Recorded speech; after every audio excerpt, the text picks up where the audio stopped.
Damos inicio a nuestra audiencia de hoy y nos acompaña Nicolás Mateo, ¿verdad? Un distinguido amigo, comunicador, conocido por todos ustedes, y en esta oportunidad lo tenemos como aspirante a diputado por el Partido de la Liberación Dominicana, específicamente la circunscripción número 3 del Distrito Nacional. Nicolás, placer tenerte en este tribunal de la tarde. Bueno, gracias a ustedes por invitarme. Para mí es un placer compartir este espacio que se ha convertido en un toque de queda a esta hora de la tarde. Los dominicanos llegan a su trabajo temprano, pues sintoniza el tribunal de la tarde. Así es. Qué bueno que está con nosotros, un aspirante por la circunscripción 3, Distrito Nacional, la más grande. Bueno, realmente la segunda, bueno, el distrito sí, porque la más grande es la 3 de aquel lado. La de Santo Domingo Este. Santo Domingo Este, y esto por la segunda, pero equivale a una provincia grande, porque tenemos 7 diputados. Y aparte de ser la más grande, es la más pobre del Distrito Nacional. Así es. Vamos a terminar de recibirle ya de una manera propia, como siempre lo hacemos con los invitados distinguidos, y es con una taza de café Santo Domingo. Gracias a Carlita, que nos trae este cafecito. Gracias, Carla, gracias. Y aprovechar esta oportunidad para preguntarle, dicen que la comunicación está muy ligada a la política. ¿Sería esta la razón que le motiva a estas aspiraciones, o qué le llevó a decidir, pues, por el Partido de la Liberación Dominicana aspirar a una diputación? Bueno, yo realmente tengo 39 años ligado al PLD. Comencé en 1980 como lector de Vanguardia del Pueblo y tengo más de 25 años como periodista, como comunicador. A mí no me gusta decir que soy comunicador, sino periodista. Periodista. Porque hay mucha gente que se engancha. Entonces, así es. Hay muchos enganchados. La frontera no sabe. Y esos enganchados le ha ido muy bien. Así es. Pero ya yo había aspirado en el 2010 a diputado y me quedé por unos voticos, porque yo saqué 8,000 y pico de votos. Pues son muchos. Saqué más votos que el 95% de los diputados que fueron escogidos en esa contienda. Pero se daban algunas cosas al interior de los partidos antes y eso imposibilitó que yo estuviera en la boleta, pero estamos aquí porque en el 2016 no pudimos aspirar porque ustedes se recuerdan que hubo un acuerdo interno de reelección por reelección y en mi circunscripción no hubo elecciones para candidatos a diputados, solamente se escogieron algunos regidores. Y entonces, pero como ahora ha cambiado la cosa, las elecciones ahora son primarias internas abiertas. Gracias a Dios y al presidente Danilo Medina, eso ofrece una oportunidad a muchas personas, talentos nuevos, para que puedan aspirar, porque ya las mañas que se hacían en las elecciones de los partidos no será posible. Entonces ahora los votos se van a contar. Ahora se van a unas primarias internas primero, ¿verdad? Así es. En octubre. Supongo que los actuales diputados de la circunscripción 3 van a aspirar. Es normal que aspiren, porque los diputados de la 3, como no han hecho nada trascendente, no pueden aspirar a un puesto superior. Entonces tendrían mínimo que conformarse con repetir, a ver si logran repetir en el puesto que están. Lo normal es que los diputados, ¿verdad?, hagan un buen trabajo y luego se promuevan alcalde o a senador. Pero en la 3 no es posible porque los diputados se han quemado en la materia, entonces no tienen posibilidad de poder aspirar a una posición superior. Sí, bueno, hemos escuchado siempre, Nicolás, testimonios diferentes de lo complicado que es aspirar a un puesto electivo de esta naturaleza y sobre todo en un lugar como la circunscripción número 3, en la cual hay mucha pobreza, muchas necesidades y a veces pues muchos de estos aspirantes se aparecen con cantidades de recursos enormes y en este caso quisiéramos conocer de ti qué ha estado haciendo para poder consumar ese objetivo y también tomando en cuenta que existen siempre esas situaciones. Mira, antes era casi imposible para una persona de pocos recursos, aunque tuviera todas las condiciones del mundo para poder aspirar, porque ocurre que antes, bueno, no siempre, pero de un tiempo para acá, lo que hacían era que salían en la noche a comprar las actas y habían acuñado una expresión de que acta mata voto. Entonces no contaban los votos, sino que ponían en el acta una cantidad de votos. Por ejemplo, había una estrategia que usaban los compañeros, era que buscaban 30 presidentes de intermedio, vagabundos, le daban 30 y 40 mil pesos a cada uno y ellos le ponían 500 votos. Entre este intermedio, 500 votos son 15.000 votos y ya ganan las elecciones. Pero ya eso no es posible. De todas formas, en campaña hay que invertir una cantidad de recursos. Sin embargo, ahora con esta modalidad, que el voto hay que buscarlo uno a uno y que se van a contar, ya no es posible comprar las actas. Entonces, yo pienso que saldrá mucho más fácil a los aspirantes como yo, que nos hemos preparado para esto, porque como reitero, yo tengo 39 años en el PLD, tengo 42 años en política. Yo me he preparado para ser diputado y para hacer cualquier cosa. Me he preparado profesionalmente, políticamente, intelectualmente. Y entonces, para una persona como yo, que no ha acumulado fortuna, sino que ha acumulado conocimiento, le será más fácil en esta ocasión poder competir por una diputación. Nicolás, ¿cuáles son las principales necesidades de la circunscripción número 3 que desde el Congreso se pudiera legislar para resolver? Bueno, en las 3 básicamente la pobreza, y la pobreza viene por falta de oportunidad y por falta de oportunidad para prepararse a los jóvenes. Nosotros creemos que hay que tomar decisiones desde el Estado para ofrecerle más oportunidades a los jóvenes, porque ocurre que los jóvenes están subidos en una espiral maldita que no estudian porque son pobres y son pobres porque no estudian.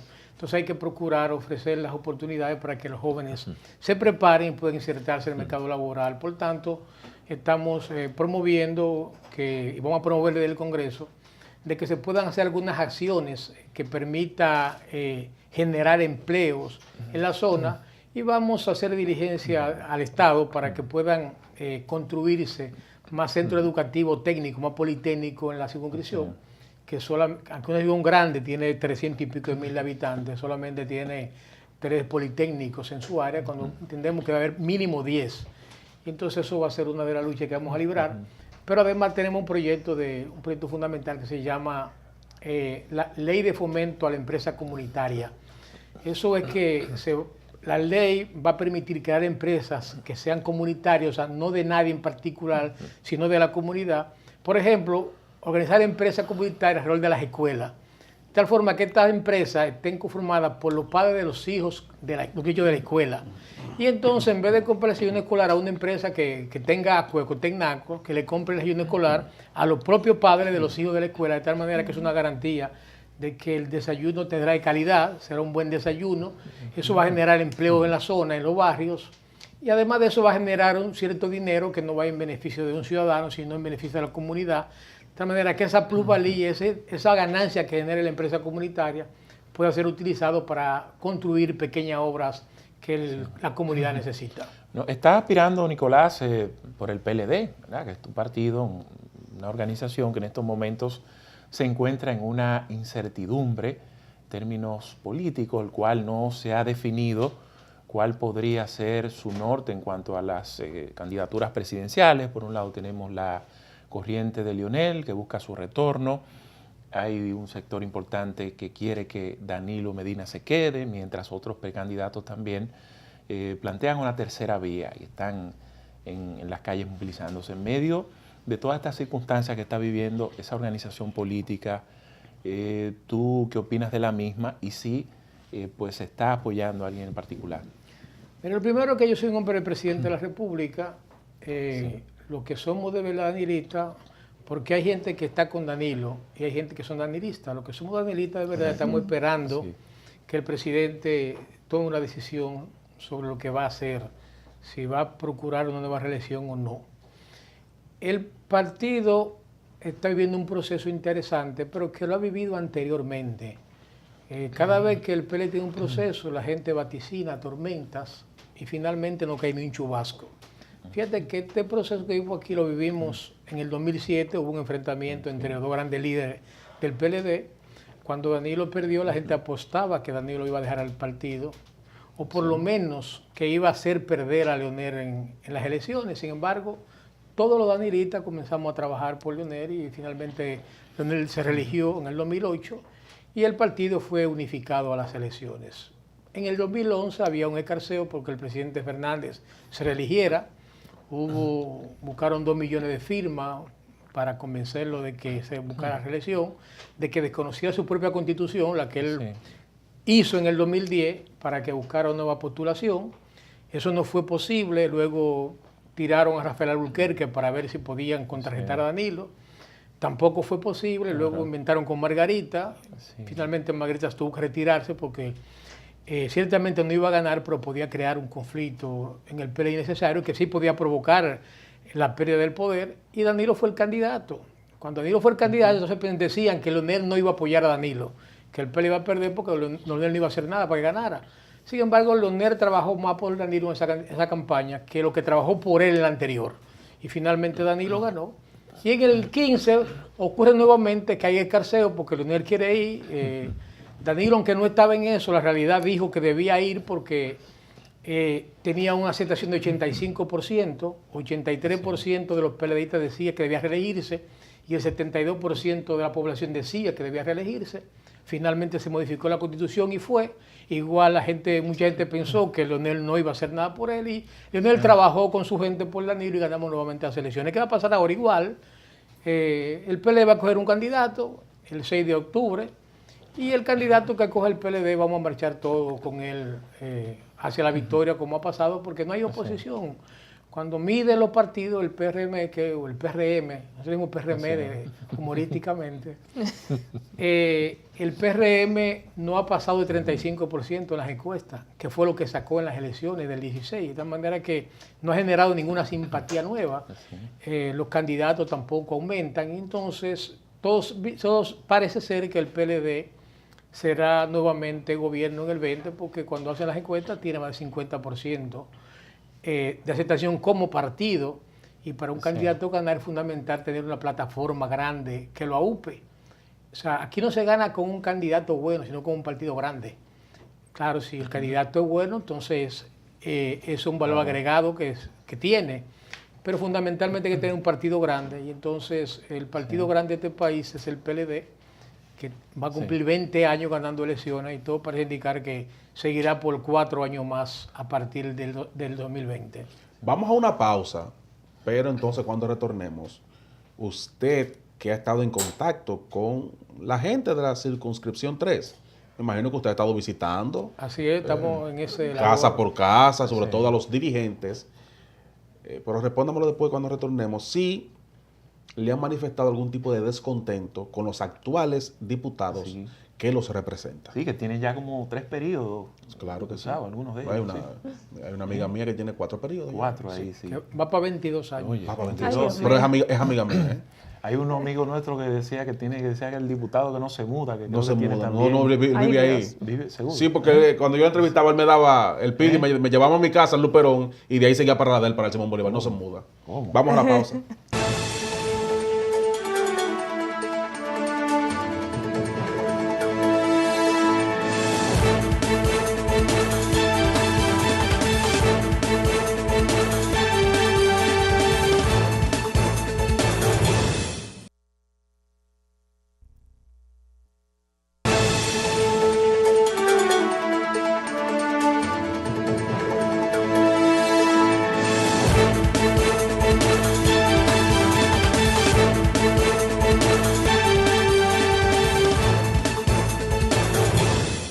Seguimos conversando con Nicolás Mateo, aspirante a diputado del Partido de la Liberación Dominicana por la circunscripción número 3, Distrito Nacional. Y precisamente en la pausa, ¿cómo se siente la gente de la 3? Usted que ha conversado, que ha estado motivándole para que le apoyen, sobre todo, ¿qué dicen ellos del desempeño de los actuales diputados que los representan?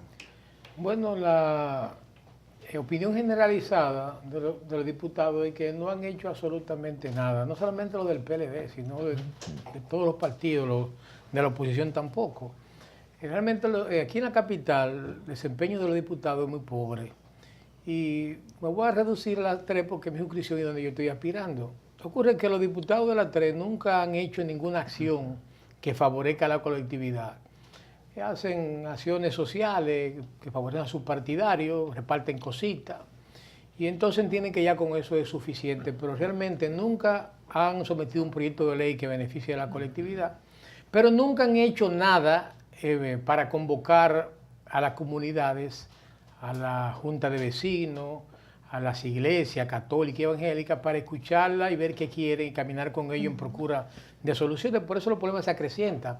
Los diputados en el interior, igual que los senadores, cuando viene el presupuesto, normalmente comienzan a reunirse con la gente que hace el presupuesto, el ministro de Hacienda, de Planificación, y entonces piden las obras para su comunidad que necesitan y presionan, amenazan con no aprobar o no votar por el presupuesto para lograr ciertas conquistas para su comunidad. Sin embargo, en la capital, los diputados, yo nunca he visto un diputado pidiendo nada, ninguna obra, sobre todo en la 3, que es la más pobre, pero también es la que no tiene representación en el gobierno. Todos los funcionarios casi son de la circunscripción número 1, pero en la 3 no hay un solo ministro, ni siquiera un director general hay en la 3. Y entonces, si tampoco los diputados hacen nada para presionar, salen a pedir cosas, no se hacen. Por eso en la 3 no se ha hecho nada. En la 3 se han hecho 2 obras últimamente, que fue el Hospital Mocoso Puello y el Hospital Luis Eduardo Aybar, que está en construcción, pero eso es por la decisión del presidente de remodelar todos los hospitales del país. Fuera de eso no se ha hecho ninguna obra, no se ha hecho una escuela, no se ha hecho una cancha, no se ha hecho un centro comunal, no se ha hecho un club deportivo, nada, porque como nadie pide, pues los presidentes y el gobierno van donde les reclaman y donde lo presionan. Usted hablaba, perdón, continúe. No, adelante. Usted hablaba de las prebendas y de esas acciones tal vez un poco, o de acciones sociales más bien, pero prebenda sí es una queja que hemos recibido mucho a través de los medios de comunicación, y es que muchos diputados, muchos políticos en general, basan su campaña en dádivas y en regalar, y no en esas propuestas que usted mencionaba que se necesitan a través de las leyes impulsarlas. Pero ¿realmente puede un político en República Dominicana hacer o obtener algún escaño sin recurrir a estas dádivas? Lo que pasa es que, sobre todo en la 3, mira, resolver problemas personales a gente, eso es inevitable por el nivel de pobreza que hay. Pero ese no es el trabajo de un diputado. Exactamente. Un diputado tiene 2 funciones, legislar y representar. O sea, no solamente al Congreso, representar significa representar a su comunidad ante el poder superior, que es el Poder Ejecutivo. Y entonces, con la dádiva no es suficiente. Ahora, mucha gente critica la dádiva porque no están en la ropa de la gente que necesita. Tú desde el ensanche Naco, del Millón, con tu problema resuelto, con una finca y un yate y una casa de campo, tú puedes criticar cualquier cosa. Los diputados se ven necesidad de resolver problemas porque es que el Estado, que es pobre, no tiene la capacidad de resolver todos los problemas de las comunidades y de la gente. Y a veces una gente se enferma, por ejemplo, y va al hospital, y en el hospital que lo interna no hay para hacer una radiografía. Y entonces buscan a los dirigentes políticos para que le ayude a esto. Y si un diputado lo llaman, como llaman a otro dirigente, lo normal es que el diputado socorre, le dé 2,000 pesos, 3,000 para que esa gente pueda hacerse su radiografía o ponerse un yeso, cualquier cosa. Entonces, criticar eso muy bien de una composición cómoda. Claro. Ahora, la función de un diputado no es esa. Entonces, el diputado, aparte de resolver problemas personales, que se ve en la obligación de hacerlo, tiene que buscar solución a los problemas colectivos de la comunidad que representa, que es lo que no han hecho los diputados de la capital, ninguno, y mucho menos los de la 3. Entonces yo pienso, cuando sea diputado, trabajar mancomunadamente con los sectores organizados, con los dirigentes clubísticos, deportivos, con las iglesias, con la junta de vecinos, para discutir los problemas perentorios y entonces ir a tocar puertas para resolverlo a los diferentes estamentos del Estado que tienen a su cargo resolver esos problemas. ¿Cuántos diputados tiene la circunscripción actualmente? Tiene actualmente 7 diputados, son 5 del PLD y 2 del PRM. Muy bien. Y bueno, a propósito de que se aprobó la ley reciente del régimen electoral, favorece a los senadores, los alcaldes con el voto de arrastre, ¿está Nicolás Mateo apoyando alguna aspiración a la senaduría, de igual forma a la alcaldía? Pero todavía no hay ningún aspirante a senador que haya salido públicamente. Parece que no están convencidos de que Reinaldo no va a ir otra vez a senador, digo yo, porque nadie ha salido a decir yo aspiro a senador. En el caso de los alcaldes, todavía yo no estoy apoyando a ninguno de los aspirantes. Hay hay 4 aspirantes. Yo entiendo que hay 2 que están punteros, que son los que tienen más posibilidad, que el arquitecto Alejandro Montaz y el licenciado Domingo Contreras, pero yo en lo particular hasta este momento no estoy apoyando a ningún candidato. Bien. Y finalmente, ya por mi parte, a propósito de la situación que hay con la Junta, ¿tú entiendes que los partidos son los que tienen que buscar sus recursos para las primarias o como pide la Junta que necesita dinero extra? Bueno, la ley establece que los partidos deben solventar las elecciones primarias. Ahora yo entiendo que la democracia tiene un precio y que si los partidos no tienen recursos suficientes porque lo que le dan por ley a través de la Junta no son suficientes para solventar los gastos de las elecciones primarias, el gobierno deberá darle la mano, porque inclusive el presidente cuando se estaba discutiendo la ley dijo que podrían contar con él en este caso. Ahora yo pienso que la Junta tiene que transparentar el costo de las elecciones, porque yo pienso que son muy costosas. Bueno, cuando estaba discutiéndose la ley, la Junta habló que las elecciones primarias iban a costar 5.000 millones de pesos. Yo decía en el programa que participo de radio que eso era una locura y una exageración. Fíjate que ahora estamos hablando de 1.400 millones. Sí. Todavía yo creo que 1.400 es mucho dinero para unas elecciones primarias, porque un partido hace unas elecciones con 20 o 30 millones y lo que se va a hacer no es la sumatoria de las elecciones de los partidos ahí. ¿Y por qué de 30 millones o 20 nos estamos yendo a 1.400 millones? Yo pienso que la Junta debe como sincerizar ese nivel de gasto que dice que va a tener con las elecciones y entonces si necesita ser socorrida por el gobierno, hacerlo. Ahora, de luego, se ha aprobado el voto electrónico y la Junta ya había hablado de llevar eso a cabo. Esto va a requerir una compra de equipo que no está, pero son equipos que se van a quedar ahí para las elecciones nacionales, o sea que no... Sí. Yo entiendo que esos equipos no deben ser comprados por los partidos, sino por la Junta y que el Estado pueda ayudarlo a comprarlo, porque son equipos que se van a quedar ahí para las elecciones del año que viene y posiblemente para otras elecciones subsiguientes. De tal manera que eso no puede cargarse como parte de los gastos de los partidos en este proceso que viene. Sí, finalmente ya, unos minutitos. El tiempo nos rinde aquí. No, el tiempo aquí se va rápido, capaz que conversamos animadamente. Finalmente, el voto preferencial para los regidores. ¿Esto pudiera beneficiar a los aspirantes a diputados que ya hay un voto preferencial para ellos, en el sentido de que pueden hacer algún tipo de unidad con los regidores? Por ejemplo, usted va a trabajar con ciertos regidores que su gente le van a sumar voto a usted. ¿Es posible esto? ¿Le conviene? Bueno, yo pienso que más que convenir a los diputados, le conviene a los partidos, sobre todo a los grandes, porque ocurre que lo que pasaba era que los partidos aliados que no tenían posibilidad de conseguir una regiduría o una diputación, cuando pedían una posición, pedían una regiduría porque era por arrastre, era por el listado. Y ocurrió una por ejemplo, la pasada, que de los 14 candidatos, de los 7 posibles ganables, hubo que darle 4 de los 7 a los partidos aliados, partidos que no aportaban casi ningún voto. Entonces en la 3 los partidos aliados no tienen voto en general, por si que algunos tengan 2 o 3 voticos, pero no tienen, pero se llevaron 4 regidurías. Esto va a obligar que el que quiera ser regidor tiene que salir a buscar su voto, porque le daban una regiduría a un aliado y ya él iba a cobrar un cheque, ya no tenía que hacer más nada, se quedaba en casa sentado, esperar juramentarse y empezar a cobrar el cheque mensual, no hacían nada, no invertían un peso en campaña. Ahora el que quiere ser regidor tiene que hacer su inversión en campaña, tiene que venderse y lograr conseguir sus votos. Y desde luego eso va a permitir también que haya alianza entre diputados y regidores, uno y uno, porque como ahora se va a votar por un solo candidato internamente y luego por un solo externamente, un diputado no puede hacer negocio con 10 regidores, como pasaba antes. Ahora hay que, un regidor, si yo quiero tener un regidor conmigo, busco uno que tenga mucho arrastre, que yo sepa que me va a aportar una cantidad de votos, entonces negocio con él para que nos apoyemos mutuamente tanto en la interna como en la externa.